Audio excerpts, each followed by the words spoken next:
যৌথ প্রযোজনার সকল নীতিমালা মেনে বস 2 চলচ্চিত্রটি নির্মাণ করা হয়েছে বলে জানিয়েছেন কলকাতার জনপ্রিয় অভিনেতা জিৎ। ঢাকা ক্লাবের সাংবাদিক সম্মেলনে জিৎ বলেন, আমি আশা করি যে ভুল বোঝাবুঝির বিষয়টি হয়েছে তা পরিষ্কার হয়ে যাবে। আগামী ঈদে নিশ্চয়ই ছবিটি মুক্তি পাবে, কেননা আমি মনে করি বস 2 যৌথ প্রযোজনার সকল নীতিমালা অনুসরণ করেছে। জিৎ আরও বলেন, আসলে খুবই চমৎকার একটি ছবি বস 2। আমি আশা করছি দর্শকেরা, বিশেষ করে আমার ভক্তরা, আমাকে এখানে নতুনভাবে আবিষ্কার করবেন। চ্যালেঞ্জিং কাজ ছিল, সর্বোপরি ভালো একটি চলচ্চিত্র পেতে যাচ্ছেন আপনারা।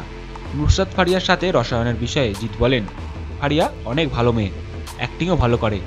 আমাদের জুটির প্রথম কাজ, আমাদের জন্য শুভকামনা রাখবেন।